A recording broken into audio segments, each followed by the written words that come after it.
First of all, I am very white in this, maybe because of crappy camera quality. Second of all, as you can notice, it is 3 o'clock in the morning. Why? Because I've been trying to test this camera for 3 times. I already would have been passed. I already would have passed one. Ah! But bad luck. So, welcome. Welcome to the late night show with your host, Pierre Demont, or Piers Montalvo, from 11 Humans 5. This show is sponsored by um, Mom Faustino. Mom Faustino, she does teaching, and she teaches. She also teaches and all, and she's a good teacher that teaches. And this episode is also sponsored by uh, German maracas. I don't really know. It's already late at night. Do you expect me to be sane? So, what I want to tackle now is a poetry from none other than poems of one of the greatest poets of all time. For In my own point of view, because it might differ. You might say that it's Langleaf, Rupikar. I hate you. You might say that it's Shakespeare, but for me, one of the best one of the best authors of all time is this dude named Muhammad Ali. Muhammad Ali is a boxer. Not only that he's a boxer, he's considered one of the greatest. Actually, his nickname is the greatest, and he is one of the most influential sports piece people to ever exist. He had multiple fights with Joe Frazier, a former undisputed world champion in boxing, and at one point he knocked Joe Frazier out at the at some sort of competition in Araneta Coliseum back in 1975, 3 years after martial law was declared. But that's enough of me nerding about boxing. Let's talk about the poem. Before, during an interview, this one dude, the interviewer asked, uh, he asked Muhammad Ali to examine this, not examine, but write, not really write either, but just spontaneously create poetry on the spot. And that is hard to do. How is it hard to do? According to before we tackle the complexity of this poem, I want to borrow the definition of poetry here from this book called The Complete Rhyming Dictionary. Very nice book. So, according to this book describes poetry as the expression of thoughts which awake the higher end on emotions or on their opposites in words arranged according to some accepted convention, um, whose rhythm tends towards uniformity or regularity rather than toward variety. So basically, instead of having as many words as possible, you're trying to arrange these words in an artistic sense, and you're trying to be as brief as possible, not as complex as possible, as brief as possible, because you want to convey as much emotion um, in such a short form, basically. And that's one of the problems, because when you try to make poetry on the spot, the tendency is that even though it may become poetry, it's still bad poetry, because you're now exerting lots and lots of words. You're becoming too wordy, and you might even at times become verbose. And speaking of verbose, what if even if you conveyed your emotions, does the audience understand you? Considering that Muhammad Ali's audience is typically boxing fanatics and not, poets. So that's really a difficulty for Muhammad Ali to face.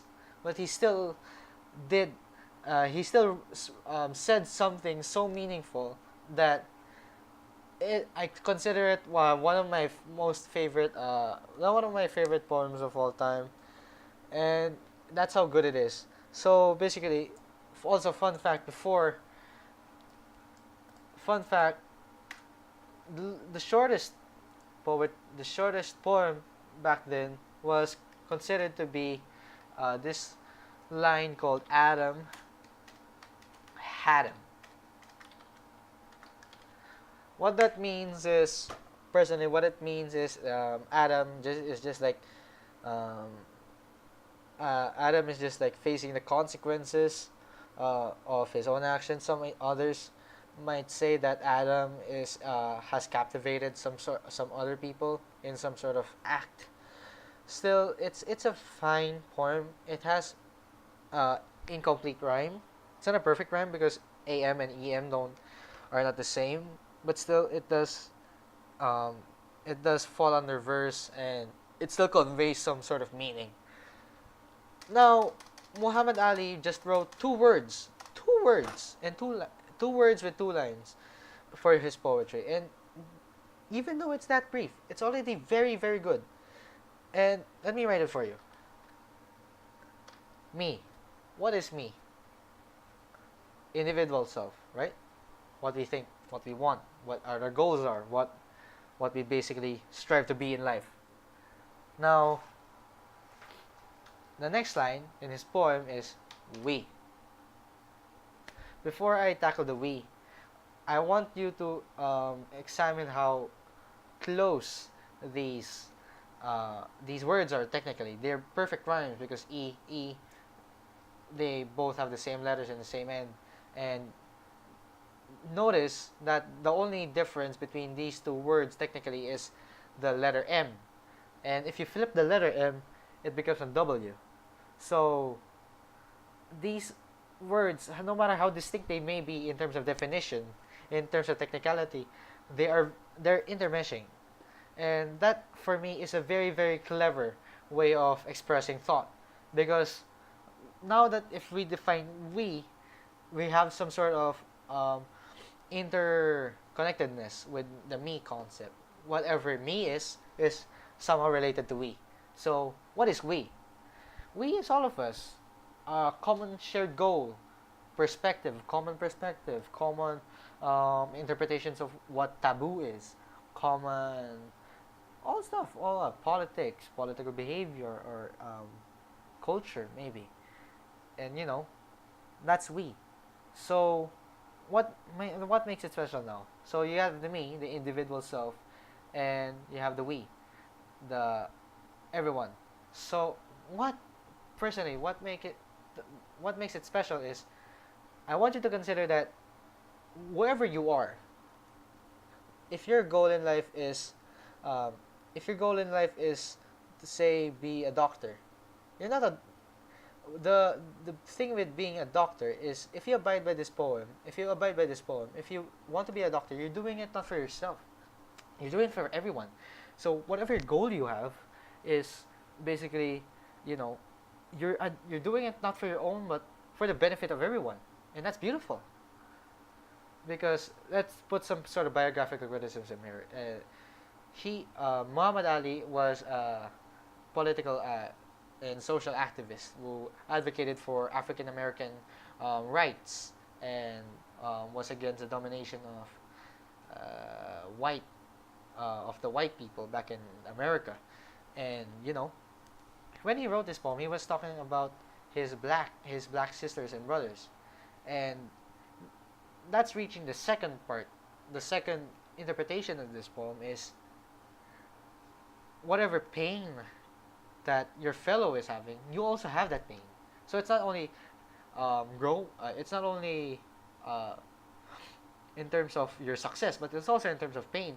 So like if your member suffers, if you just let them suffer, you also suffer because you just because that person is part of the we, part of society, part of your identity.